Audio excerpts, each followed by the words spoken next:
Thank you for your patience. Thank you. Welcome. So this is Sarah with the Many Wonders of Motherhood.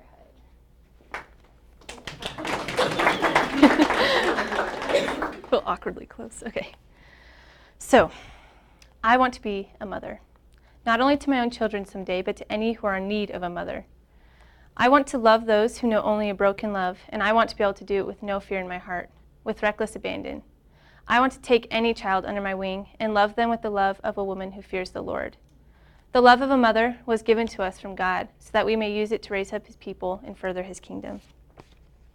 That was my mission when I first started out on this capstone experience. I knew I loved kids, and I knew I wanted to be a mom. I knew mothers were important, but I had no idea how vital their role was in the way of God. Until I began to think about it, I couldn't actually state why a mother's role would be important to God, even though I knew it was. But then I took a look at Scripture. There are hundreds of ways that a mother's love for her child reflects God's love for his people. Take the way that God has loved us from the very beginning. It says that we love because he first loved us, 1 John 4:19. Not only did he awaken love within us, but he loved us and knew us from the start of our small lives. It is said in Jeremiah 1:5 that he knew us even before he formed us in the womb of our mothers. And then he never stopped. He continues to love and know his people relentlessly every step of the way. Now consider the ways of a mother. Who but she has carried the child in her own body for 9 months? Who but she has loved the child with such tenderness and depth? The bond between a mother and her baby is sacred. It is even what we compare the love of God to. The lyrics to one of my favorite Rich Mullins songs say, "There is a love that is more gentle than a mother's when a baby is at her side." It is even what God compares his love to. It is said, "As a mother comforts her son, so will I comfort you." Isaiah 66:13. She first loves her child, and then she never stops. She continues to know and love the child relentlessly every step of the way. She first awakens love. The similarities between God's love and a mother's love are endless. Both are diligent, both are patient, both are faithful, and both are sacrificial. How did I not see this before? Now, even more so, I want to be a mother. But in order to do that well, I'm going to have to be taught. And I have to start learning now. And so I embarked on a journey to do just that. And I've learned just how I've naturally been equipped and how there's still so much I'm going to have to learn. Not only that, but my idea of what being a mother meant shifted majorly. Even the weight of the word changed. Here's my journey. The last 9 months have gone nothing like I anticipated. At the very beginning, I felt a deep desire to make this thing really good and worth it. My passion was on fire. However, when I started actually pursuing the topic of motherhood, I felt overwhelmed and incapable. I mean, how in the world was I supposed to understand what it's like to be a good mother when I wasn't even a mom? I felt that there was so much I needed to learn, and when I looked all around me at these mothers, I was filled with a desire to know more about being a woman. The virtues that most of these mothers had were the ones I hoped to practice: diligence, patience, faithfulness, and selflessness. Truly, I believe that a mother walking in the ancient godly ways is more equipped in these virtues than most other women. So I asked them to teach me and tell me their stories. I was given the opportunity to sit down with Vicki Fleming and hear her story. She's a single mother of 2 adopted girls. As I listened to her life story, I heard all throughout it the one virtue I had expected most: patience. Before, I pictured patience coming to play solely when dealing with a fussing child. But Vicki taught me that a virtue is not something that is just bestowed on you the moment you become a mother. It is something that is taught over a very long time, sometimes a lifetime. In Vicki's story, patience showed up long before she was even a mother. She didn't have the usual transition into motherhood when she finds out she's pregnant and then has 9 months to prepare and bond with her baby. Before the opportunity even arose, Vicki had gone through a divorce and remained single after that. She knew she wanted to be a mom, but she just didn't see how at the time, so she waited. For years, she could never see any opportunity to become a mother, and so she just went on pursuing careers and going where the Lord took her. When she was in her 40s, she went to a party, a get-together at a friend's house, and saw a woman there with a little girl that she had adopted, and she watched them and just thought, I could do that. So she gathered information and her courage and started on her journey to adopt a little girl from China. First, she had to go through the entire adoption process and take parenting classes to meet adoption requirements. Finally, after all that, she went to China to meet and take home her new daughter, Allie. But even then, their connection wasn't instant or even natural.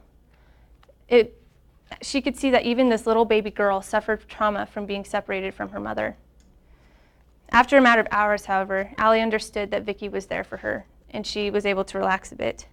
Thus, Vicky practiced more patience. About 4 years later, Vicky's friend contacted her and informed her that there was another chance to adopt a single child from China again. So Vicky made the decision to adopt her second daughter and went through the same long process. More patience.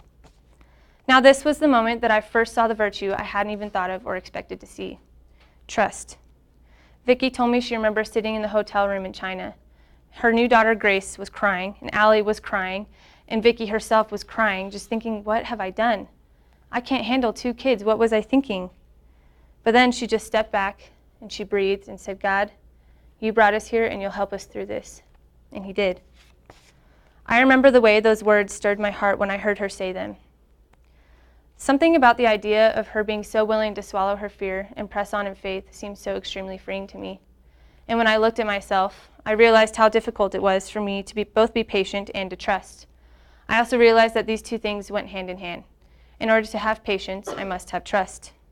I must be able to trust God with anything and everything while being patient with his timing and his plan. Looking back now, I was given plenty of opportunities to try these things. Looking back now, I didn't. When I picture myself now as a mother, I know I would need better patience and better trust in my God. It's 2 ways in which I was not naturally equipped for motherhood. It's hard not to be discouraged when you find something like this about yourself, especially when it's in regards to something you're so passionate about. But hope was not lost. Remember that. At first, I still wasn't really noticing the similarities between God's love and a mother's love. As I kept walking, though, I finally began to experience it. This next realization is something I know is critical in motherhood, and something that I think many mothers who follow the Lord have come to understand very well. While working on my big project for this mission to explore motherhood, I often thought, how is this changing me or refining me as a person? Or basically, what am I getting out of this? It was sort of a slap in the face when someone told me, well, this part just isn't really about what you want. If you don't know already, Mr. Spector's big question of the year has been, what do you want? And believe it or not, it was Mr. Spector himself who told me not to think about what I want. But he's so right. This capstone, this pursuit, this entire year has been all about what I want. But I became too fixated on it for too long. Not only did I fail to remember that being a servant to someone is much less about myself and much more about them, but I failed to remember that my life is much less about myself and all about my God. By the grace of God, I didn't fully forget, but I did stray. This is a lesson I'm still learning. It's crazy how hard it can be to think and live for others when you've had tunnel vision for so long. But just like Vicky taught me, virtue is not something that we achieve with the snap of our fingers. It is taught and practiced. This virtue of selflessness that I am learning now is one that is vital in motherhood. When I began reflecting on all the things that these mothers had taught me, I began to see all these beautiful characteristics and virtues that many mothers have without them even knowing it. But what I see most clearly when I look at mothers is this incredible ability to sacrifice. Time, sleep, feelings, hopes, desires, selflessness, true, pure, lovely selflessness. I don't think I've even gotten close to letting go of my selfishness, but it gives me great hope when I look around at all these mothers. Surely God is teaching me and refining my selflessness and gentleness now, so that when the time comes that it matters most, I may be able to put it to good use. He will teach me how to love his children better. It's not all about what I want. And in motherhood, it often isn't. You remember I said hope was not lost. Well, this was the moment I finally began to see some hope in my passion. I was shown just how naturally motherly my own heart is without me even really trying. When reflecting on my service, I was at first discouraged and worried that I wasn't staying on track. My project is more of a service to the children. I, along with the help of Suzanne Eitzen and Claire McCormick, am creating a room for the elementary kids who struggle with anxiety or being bipolar or autistic to have a place they can go to as a safe haven. Mrs. Eitzen has had quite a few traumatizing experiences of her own with her son trying to take his life as a result of his autism. And she has a vision for all the kids around her who struggle and bear the same weight as her son to have a place of relief. As I've worked on this and worked with the elementary kids, I felt my love go immediately towards the kids and thought only a little of their mothers. I thought I had gone off track, but someone finally told me that just because my work was indirectly for the mothers and more upfront for the kids, my heart was acting just as a mother's would. A mother's desire is that her children are okay, and my heart was distinctly focused on just that. However, it certainly did strengthen my love for the mothers. All I can say is I knew that I wanted to be a mom. I just knew it. God has been equipping me in this way my whole life. So here's where things began to shift. Oddly enough, they shifted from not really being on track to being right on track. Towards the end of the year, I began to read my book for capstone called Kisses from Katie by Katie Davis. I had no idea. I figured I would love it because it had to do with two things I was most passionate about: motherhood and missions work, particularly with kids. But I had no idea how this story would change me. This was the story that I saw so much of myself in. This was the story that gave weight to the word mommy. This was the story that changed what I thought being a mother looked like. Katie Davis was 18 years old when she first set foot in Uganda. She was devastated by the sheer poverty that these people lived in.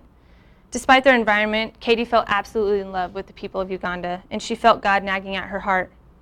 She left Uganda and tried to stay gone for good, but she had left part of her heart with them. Less than a year later, she returned to stay for good. While Katie's story consisted of thousands of life lessons, it overflowed with her heart for kids. She told stories of her falling in love with these sweet, smiling, dirt-covered and homeless children. I loved reading them and finding that my heart was skipping and fluttering right along with Katie's.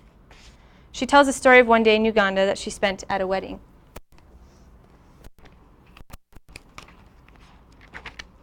At the reception, there was a cake and singing and dancing, just as there would be at any American wedding.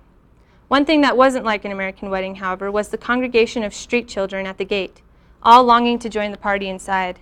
I immediately felt suffocated inside the gates of the extravagant party. So for most of the reception, you could find me outside with raggedy, dirty street children, dancing and laughing and cuddling. Most people were slightly appalled that I was associating with these children, the outcasts of society.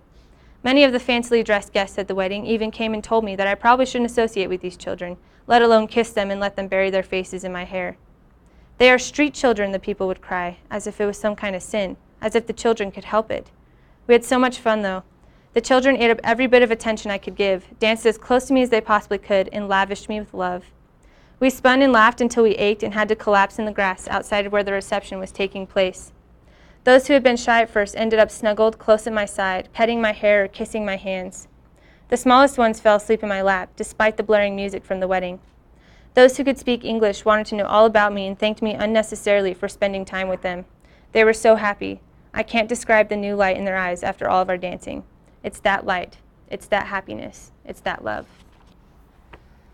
This was the first story of Katie's that totally overwhelmingly resonated with my heart. I could truly see myself in her passion. And I know this to be true because of my own experiences both here in America and in Jamaica. I've gone to Jamaica only twice, but the amount of memories I have there make it seem like I was there for a lifetime. My youth group was going to help build a youth center onto a church in the small town of Mitchelltown, Jamaica. Every day we would work from early in the morning and into the evening. At least we were supposed to be working into the evening. But every single day, bunches of kids would come from school and just gather around our work site and watch us. How could we resist them? Somehow me and a few others always ended up playing with them until we had to leave. Those afternoons with them were the highlights of my trips. The best part was we worked with the same people both trips, so we actually got to build friendships with them. Probably more intimate than we'd like. I mean, you can't really help but feel close to the kids who crawled all over you and shared all their dirt and sweat with you. But they also shared their love. Katie is right. They literally lit up when I would play with them and spin them around and take them into imaginary worlds and on imaginary quests. There was one girl named Isabella. She became known as my sunshine. She loved when I would sing that song to her, and when I told her she was my sunshine, her eyes and her smile were brighter from then on. I love all those children, but Isabella holds a special place in my heart. It's things like this that reveal the mother inside of me. Katie told many stories like this, and in so many of them I could see my own heart. I don't know what it is about these moments, but I know that something inside of me truly longs for more of them. While they often bring heartbreak, they fill you up and empty you out all at the same time in the best kind of way. While you teach love and gentleness to this broken and hurt child, you learn compassion and selflessness and love and truth yourself. And to me, even though these are emotionally difficult, this is what life to the fullest looks like. This is what meaning can look like. This is what mothering can look like. Katie began to do as much as she could for as many children as she could. She began to run the ministry called Amazima, which means truth in Uganda. This ministry opened many doors for her to make more relationships with the people, but especially the children. All around the village, Katie became known as Mommy. Even the adults called her that, and she absolutely loved it. It wasn't until she first adopted one of the children as her own that she understood the weight of the word Mommy. Katie loved many of the Ugandan children, but one little girl touched something special in her heart. Mommy. She said it and I knew. She was mine, I was captivated, because Mommy is forever. It's such a powerful name. Mommy means I trust you. Mommy means you will protect me. Mommy is for shouting when you need someone dependable and for laughing when you are excited. Mommy is for crying on and cuddling with when you are sad or giggling and hiding behind when you are embarrassed. Mommy is the fixer of boo-boos and the mender of broken hearts. Mommy is a comfort place, a safe place. Mommy means you are mine and I am yours and we are family. I don't know if there's a better way to put it. Katie became mommy to 14 Ugandan girls. All of them had tragic histories. Some of them had watched their parents get killed right before their eyes. Some of them had grown up alone with no one to take care of them. Some of them had suffered starvation. All of them had suffered rejection and poverty. Katie brought new life and love into their lives. She became the mother on which they depended. A mother is not simply the one who takes care of you physically. She is a rock. In her gentleness, others find strength. In her endurance, others find courage. In her patience, others find grace. It is she that first awakens love in a child's heart. Moms, did you know? Did you know that you played such a beautiful and vital role in your child's life? Did you know that there are big, round eyes watching the way you carry yourself and treat others? Or precious little hearts that are cherishing your every hug and kiss? Ears that absorb every word you speak to them? Maybe you don't know. Maybe the little hearts don't even know. But whether we realize it or not, you mean everything to us. Whether we realize it or not, your love has shaped us. So be encouraged. Your role is irreplaceable because your love reflects the love of God. Your patience, your endurance, and your sacrifices have all been worth it. Please be encouraged. Thank you.